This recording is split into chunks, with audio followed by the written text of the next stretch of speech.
ada nggak pesan positif yang mau Nisa sampaikan? Karena di luar sana juga banyak sekali orang yang mengalami kecemasan, masih banyak yang takut berobat, Benar. masih banyak yang tidak mau menerima. Nisa mau nggak bagi pesan positif untuk mereka yang mau mendengarkan? Oke. Untuk teman-teman yang ngerasa kayak dirinya itu ada yang berbeda, kalau bisa berobat aja, nggak apa-apa kok gitu kan. Dokternya juga baik-baik.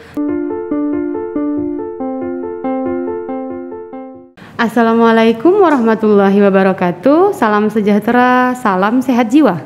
Pada kesempatan kali ini kita kedatangan seorang tamu nih, Anissa. Ya, Anissa ini akan berbagi kisah tentang dia bersama kecemasan. Benar. Nah, jadi terima kasih ya sebelumnya Anissa udah mau hadir, kita undang datang untuk sedikit sharing nih dok, tentang kecemasan yang dialami selama ini. Jadi gimana dok hari ini kabarnya Anissa? Alhamdulillah baik. Saya panggilnya Anissa apa Nisa atau ada panggilan khusus? Lebih baik Nisa aja ya, lebih Nisa. akrab gitu. Oh iya. Oke, jadi kita langsung masuk aja nih Nisa. Jadi Nisa seberapa lama udah tahu nih kalau Nisa mengalami yang namanya kecemasan? Kapan tepatnya gitu? Mulainya itu tepatnya setahun yang lalu ya. Saya mulai kayak ngerasa ada yang beda gitu dari diri saya. Jadi kayaknya udah bisa seek help gitu loh. Jadi udah sekitar setahun ini. Setahun ya. Jadi gejala awal yang Nisa alami gitu apa nih? Pertamanya, terus kemudian perjalanannya kita cerita sampai akhirnya Nisa datang nih ke psikiater gitu. Baik, pertama itu pasti kayak keganggu gitu loh. Saya tidurnya lama-lama, subuh-subuh gitu kan. Itu terbangun maksudnya? Terbangun tidur atau gimana? Susah tidurnya. Oh, susah. Maksudnya mau tidur tuh susah banget sampai jam 4, jam 3 gitu loh baru bisa tidur. Terus bangunnya juga pagi kan. Jadi mungkin ada yang beda gitu dari biasanya. Awalnya dari situ. Terus kayak ngerasa itu terganggu kan. Iya benar. Jadi saya ngerasa udah harus cari bantuan gitu dari dokter gitu. Jadi awalnya gangguan tidur awalnya ya. Benar. Setelah itu apa nih sampai mengganggu aktivitas gitu atau hubungan dengan orang lain itu terganggu nggak gitu? Benar, terganggu ya sama teman, sama keluarga juga. Jadi saya memutuskan untuk mencari bantuan. Jadi maksudnya selain gangguan tidur nih, apa ada lain? Apakah jantungnya yang berdebar atau ada sebagian katanya berkeringat dingin atau malah ke tempat ramai ini takut gitu? Kalau Nisa, yang Nisa rasain gimana? Kalau udah mulai cemas tuh pasti sesak napas.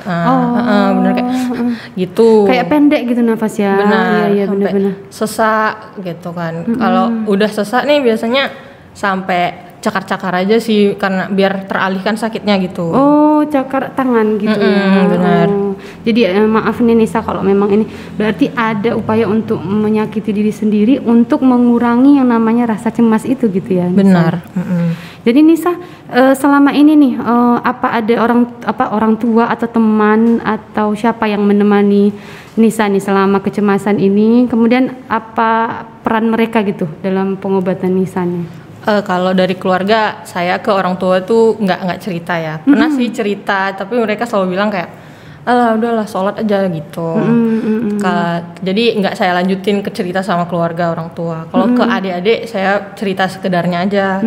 Paling sama teman, sahabat gitu kan saya cerita sama mereka. Jadi mereka juga support gitu. Ya udah kalau misalnya terasa terganggu cari aja ke psikiater atau psikolog kayak gitu. Gitu ya. Berarti ada teman gitu ya. Ini tadi nyambung tadi katanya kan kalau ke orang tua tadi cerita mungkin karena orang tua memang kan pikiran untuk kesehatan mental ini masih sangat tabu. Benar. Diceritakan gitu. Jadi selain sama orang tua nih, ada nggak yang nyampein sama Nisa? Katanya nggak kuat atau nggak kurang sholat nih gitu tadi kan sebut. Ada nggak orang-orang yang ngomong negatif gitu tentang Nisa gitu? Benar, ada pastinya teman-teman juga. Selain dari keluarga, teman-teman yang kurang deket tuh pasti alah sholat kau makanya gitu. Kayak gitu.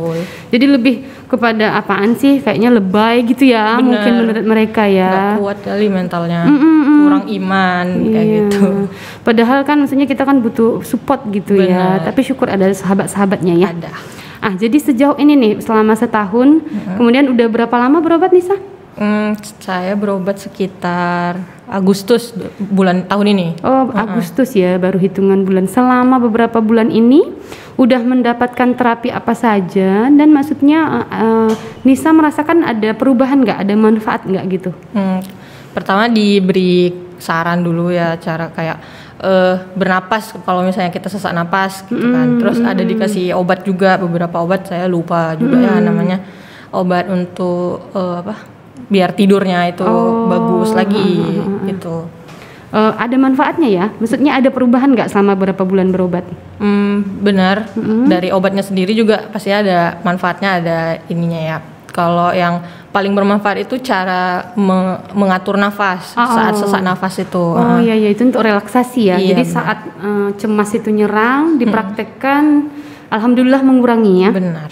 Dan kalau tidurnya sekarang gimana Nisa? Kalau tidur sampai sekarang masih sering susah lama. tidur ya. Benar, susah. Tapi jangan sampai lelah gitu mencari bantuan pengobatan, karena insya Allah nanti pasti bisa ya. Kemudian ini selain kan obat-obatan udah, kemudian juga udah dibantu dipelajari tentang relaksasi. Dari Nisa sendiri ada nggak hal khusus yang sekarang nih, apakah mengalihkan ke hobi atau ada kegiatan-kegiatan gitu yang Nisa buat sendiri gitu? Untuk sekarang saya untuk mengalihkan kalau misalnya perasaan cemas itu datang ya, sebisa mungkin mikirin positif aja ya, kayak kamu pasti bisa ngelaluin, kemarin aja bisa kok, kemarin bisa kayak gitu, ngasih wejangan-wejangan ke diri sendiri aja sih kayak gitu, sama bantuan dari teman-teman juga, pasangan seperti itu. Jadi ada sahabat dan pasangan juga membantu ya. Benar. Jadi maksudnya juga mungkin ada kegiatan yang mungkin bisa Nisa lakukan untuk menyalurkan emosi negatif kan, karena kecemasan kan salah satu emosi negatif ya. Benar. Jadi kegiatannya sehari-hari Nisa gimana? Kalau kegiatan saya kan sekarang belum ada pekerjaan tetap ya, tapi ada beberapa kayak jualan online lah seperti itu kan. Itu kegiatan terapeutik juga ya, seperti kayak benar-benar kan pekerjaannya harus teliti, jadi benar-benar kayak harus tenang juga ya, seperti itu sih caranya sekarang kegiatan Nisa untuk biar nggak terlalu cemas lagi. Iya, jadi kalau bisa dibilang Nisa sudah mulai menerima nih keadaannya, sudah mulai berdamai gitu ya, dan salah satu caranya itu juga mencoba untuk mencintai diri sendiri.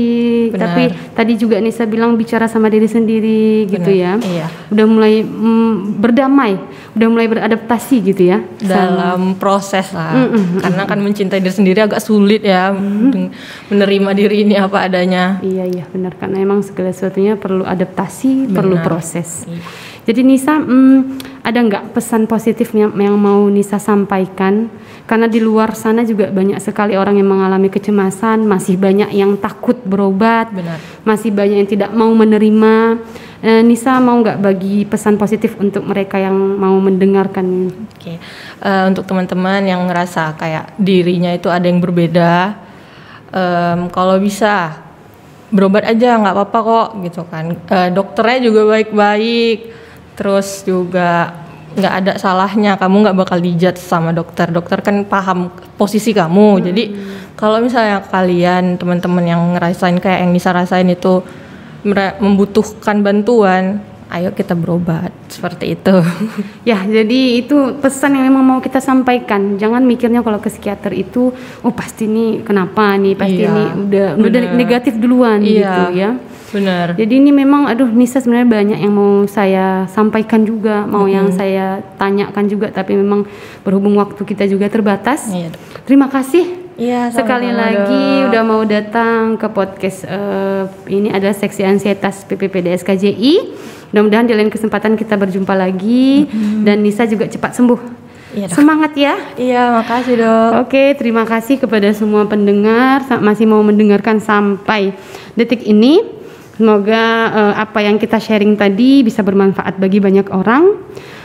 Salam sehat jiwa, tiada kesehatan tanpa kesehatan mental.